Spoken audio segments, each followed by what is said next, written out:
आज हम हल करेंगे प्रश्नावली 3.2। पहला प्रश्न है, निम्नलिखित आकृतियों में x का मान ज्ञात कीजिए। तो यहाँ पे हमें दो आकृतियाँ दी गई हैं। इन आकृतियों में जो x की वैल्यू है वो ज्ञात करनी है।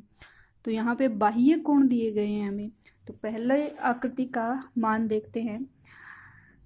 तो यहाँ पे एक त्रिभुज बना हुआ है और इस त्रिभुज के बाह्य कोणों का मान हमें दिया गया है और एक बाह्य कोण का मान हमें ज्ञात करना है।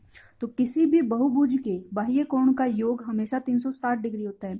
हमने ये पहले पढ़ा था सूत्र में कि बाह्य समबाहुभुज या किसी भी बहुभुज के बाह्य कोणों का योग 360 डिग्री होता है। तो ये बाह्य कोण है 3। तो यहाँ पे x प्लस 125 प्लस 125 बराबर किसके आना चाहिए? 360 के। तो x बराबर हो जाएगा 250 प्लस 360। यहाँ से x बराबर 360, 250 यहाँ प्लस की है तो इस तरफ पक्षांतरण करेंगे तो ये हो जाएगा माइनस का 250। तो 360 में से 250 माइनस करें तो आएगा 110 डिग्री। तो ये कोण हमारा हो गया 110 डिग्री का। ऐसे ही नेक्स्ट जो आकृति है उसमें भी बाह्य कोणों का मान हमें ज्ञात करना है। तो यहाँ पे ये तो हमें x की वैल्यू ज्ञात करनी है, उससे पहले हमें ये दो कोण हैं जिनके मान ज्ञात करने पड़ेंगे। तो ये एक सरल रेखा है, इस सरल रेखा पर दो कोण दिखाए गए हैं। एक तो ये अंतः कोण है और ये इस तरफ वाला बाह्य कोण जिसका मान हमें चाहिए। तो ये 90 डिग्री का दिखाया गया है। तो 180 में से 90 माइनस करें तो ये कितने का बचेगा? 90 डिग्री का। तो ये मान आ गया 90 का। नेक्स्ट इसने हमें यहाँ दिखाया हुआ है, ये 90 डिग्री का सिंबल दिखाया हुआ है तो ये भी 90 डिग्री का होगा। तो बाह्य कोणों का योग किसके बराबर होगा? 360 के। तो सभी बाह्य कोणों का मान लिखे, x plus 90 plus 60 plus 90 plus 70 बराबर 360। तो x प्लस 310 बराबर हो गया 360 के। x बराबर 360 माइनस 310, पक्षांतरण किया ये माइनस का हो गया। 360 में से 310 माइनस किए तो आगे हमारे पास x की वैल्यू यानी कि ये होगा 50 डिग्री का कोण। इसी प्रश्नावली का नेक्स्ट क्वेश्चन है, एक समबाहु भुज के प्रत्येक बाह्य कोण का माप ज्ञात कीजिए जिसकी भुजाएं, पहले दिया हुआ है 9 भुजाएं हो, दूसरा दिया हुआ है 15 भुजाएं। समबाहुभुज है और प्रत्येक बाह्य कोण का माप, समबाहुभुज के प्रत्येक बाह्य कोण के माप का सूत्र होता है, बाह्य कोण के माप का सूत्र होता है 360 डिग्री बटे n। ये हमने पहले सूत्र में लिखा था।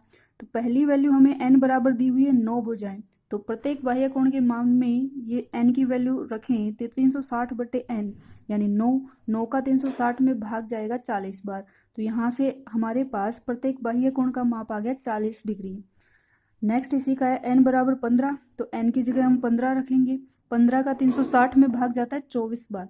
तो प्रत्येक जो बाह्य कोण बनेगा वो 24 डिग्री का बनेगा। नेक्स्ट क्वेश्चन है, एक समबाहुभुज की कितनी भुजाएं होंगी यदि एक बाह्य कोण का माप 24 डिग्री हो? बाह्य कोण का माप हमें दिया गया 24 डिग्री। तो n की वैल्यू हमें यहाँ से निकालनी है। सूत्र वही है 360 बटे n। बाह्य कोण का माप दिया हुआ है 24 तो ये इसके बराबर होना चाहिए। तो यहाँ से n का पक्षांतरण किया तो n बराबर 360, 24 इसके बट्टे में आ जाएगा। 24 का 360 में भाग लगाएंगे तो हमारे पास आएगी 15। तो n का मान हो गया 15 भुजाएं। एक नेक्स्ट इसी का सवाल 4 नंबर सवाल है, एक समबाहुभुज की भुजाओं की संख्या ज्ञात कीजिए यदि इसका प्रत्येक अंतः कोण 165 डिग्री का हो। इस बार हमें यहाँ अंतः कोण का मान दिया गया है तो सूत्र हमारा चेंज होगा। अंतः कोण के सूत्र का मान होता है n माइनस 2 गुणा 180 बटे n। ये हमने सूत्र में लिखा था। तो यहाँ हमें प्रत्येक अंतः कोण का मान दिया गया है 165 डिग्री। तो ये सूत्र इसके बराबर होना चाहिए। तो यहाँ से सूत्र में मान रखें n माइनस 2 गुणा 180 बटे n बराबर है 165। n का इससे गुणा होगा वज्र गुणा। तो यहाँ से 180 को n से गुणा किया 180n माइनस 180 गुणा 2 360 बराबर n गुणा 165 यानी 165n। तो यहाँ से इसका पक्षांतरण करें, n की वैल्यू एक तरफ, अंकों का मान एक तरफ। तो 180n माइनस 165n बराबर ये माइनस का इस तरफ आएगा तो प्लस का हो जाएगा 360 डिग्री। तो 180 में से 165 घटाएं तो हमारे पास बचेंगे 15। तो 15n बराबर 360, n की वैल्यू आ गई 360 बटे 15। 15 का 360 में भाग जाएगा 24 बार यानी n की वैल्यू यानी भुजाओं की वैल्यू कितनी आ गई? 24 भुजाएं होंगी उनकी।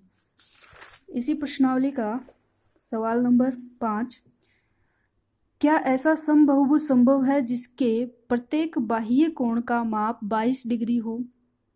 और इसी का बी पार्ट है, क्या यह किसी समबहुभुज का अंतः कोण हो सकता है और इसका कारण बताइए क्यों?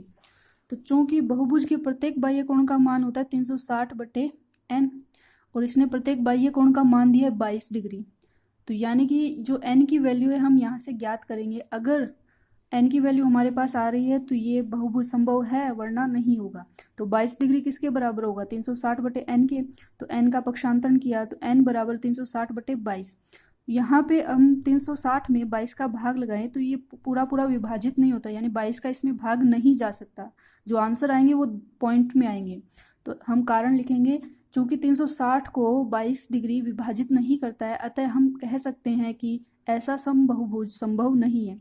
यहाँ पे इसका भाग देंगे तो पॉइंटों में आंसर आ रहे हैं, और भुजाएं कभी पॉइंटों में नहीं हो सकती, यानी पूरा पूरा भाग जाना चाहिए। अगर पूरा पूरा भाग जाएगा तभी ये समबहुभुज संभव होगा।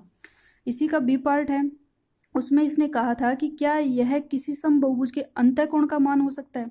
तो अंतःकोण का मान का सूत्र होता है n-2 गुणा 180/n।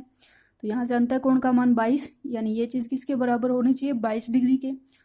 वही पक्षांतरण करेंगे तो यहाँ पे हमारे पास आएगा 158 डिग्री, n बराबर है 360 के, n बराबर 360/158। तो यहाँ पे भी 360 में 158 का पूरा पूरा भाग नहीं जाता, तो ये विभाजित नहीं करता है, अतः यह भी संभव नहीं है। प्रश्न संख्या 6, किसी समबहुभुज में कम से कम कितने अंश का अंतःकोण संभव है और क्यों? इसी का बी पार्ट है, किसी समबहुभुज में अधिक से अधिक कितने अंश का बाह्य कोण संभव है? पहले अंतःकोण का मान बताएंगे हम। जो कि सबसे छोटा बहुभुज है वो 3 भुजाओं से मिलकर बना होता है, और वो होता है समबहुभुज या समत्रिभुज। 3 भुजाओं से घिरी हुई बंद आकृति क्या कहलाएगी? त्रिभुज। और वो एक क्या कहलाता है? बहुभुज कहलाता है। तो समबहुभुज में हमें पता है, जो समत्रिभुज है उसमें हमें पता है कि जो त्रिभुज के कोणों का मान होता है वो 60 डिग्री होता है। तीनों कोण बराबर होते हैं और तीनों ही कितने होते हैं? 60। 60 से कम नहीं हो सकता। अतः क्योंकि समबाहु त्रिभुज तीनों भुजाओं का एक समबहुभुज है, इसलिए इसके प्रत्येक अंतःकोण की न्यूनतम माप यानी कम से कम 60 डिग्री हो सकता है, और यही बहुभुज का होगा। अब चूंकि अंतःकोण का मान 60 डिग्री आ गया, तो बहिष्कोण का अधिकतम मान कितना हो सकता है? तो ये 60 है, और एक सरल रेखा पर 180 डिग्री का कोण बनता है, तो ये 60 है, तो ये कितना बचेगा? 120 डिग्री। इस आधार पर हम कह सकते हैं कि बाह्य कोणों की अधिकतम माप कितनी हो सकती है? 180 - 60 यानी कि 120 डिग्री बाह्यतम कोणों का मान हो सकता है। और जो आकृति के अंदर जो कोण बन रहे हैं वो अंतःकोण कहलाते हैं, और आकृति के बाहर यानी एक रेखा को आगे बढ़ाते हुए जो कोण बन रहा है वो बाह्य कोण कहलाएगा। अगर इसको आगे बढ़ा दें हम, तो यहाँ पे इसको बाह्य नहीं कह सकते, ये 2 बाह्य कोण नहीं माने जा सकते। बाह्य कोण केवल यही बनेगा जिसमें एक एरो लगाकर तीर आगे बढ़ाया गया है, और जो भुजा के साथ बना रहा है, जो आकृति की एक भुजा के साथ एक भुजा और दूसरी भुजा को आगे बढ़ाते हुए बनाया गया है, वो ही बाह्य कोण होता है। तो यहाँ पे अधिकतम कितना हो सकता है? 120 डिग्री। प्रश्नावली 3.2 यहाँ पे पूर्ण होती है।